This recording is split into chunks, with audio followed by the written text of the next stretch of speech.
Hello people, welcome to the channel, I'm Rez.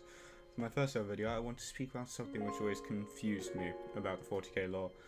Chapter Master of the Imperial Fists, Gregor Decian. Why is he so insignificant? Why so little lore about someone who at least I would have assumed would have a lot more lore than just the brief overview we currently get of him? For some background on why I think this is a weird decision, and why he isn't given, well, more character. The Imperial Fists are boys in yellow, son of the Primarch Rogel Dawn, siege fortification experts, Star Wars loyalists, and Praetorians of Terror. They would play a crucial role in the Horus Heresy, fortifying the Sol system and making it as difficult as possible for the traitor legions to break through. They would lay down their lives willingly during the Siege of Terror, being the ones that made sure that the traitors couldn't breach the Imperial Palace. They couldn't achieve the goal of the arch-traitor. Obviously, the Blood Angels, Salamanders, and White Scars, alongside their respective Primarchs, can't go amiss. But without Rogel Dawn and the Imperial Fists, their efforts would have been futile, for the strength of the traitors on Terror was overwhelming, even with the defences holding up for 6 months against the traitor assault. Now, enough rambling and back to topic. The Imperial Fists in 40k have a more subdued role in this setting than they did 10,000 years before, but that doesn't mean we lack characters from every loyalist legion, no matter how insignificant. Nah, just joking. I've got a lot of sons of Ferrus Manus. So, who is Gregor Decian? You might be asking.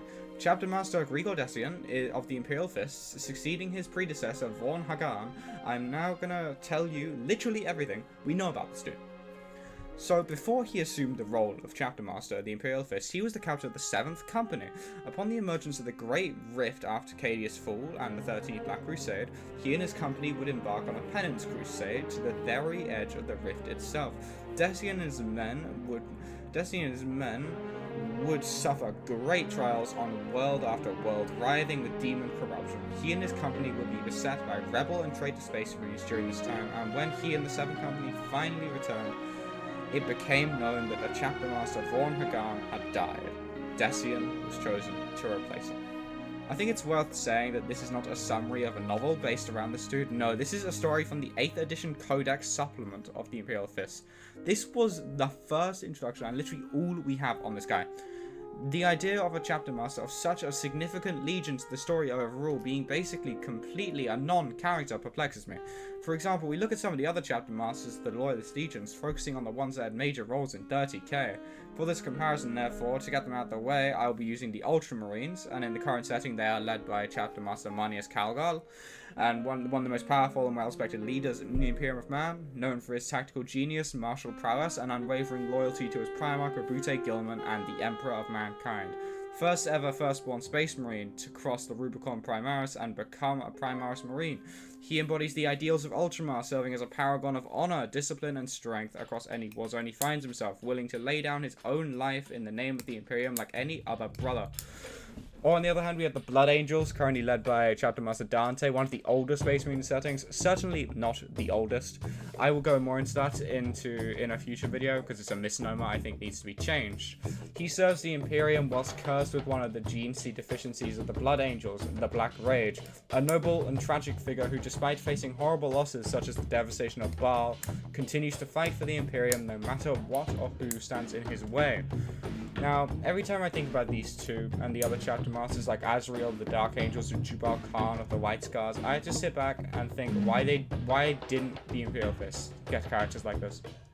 Hell, even 2 out of the 3 Shattered Legions get cool chapter masters with an actual character to be shown. Kavan Shrike of the Raven Guard or Tushan of the Salamanders.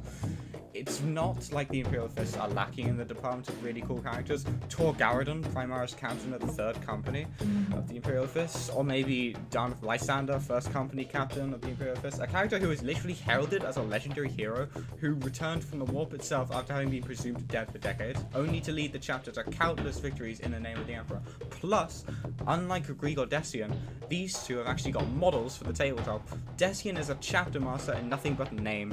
Why just have one of these two be the chapter master? I have no clue. I pray.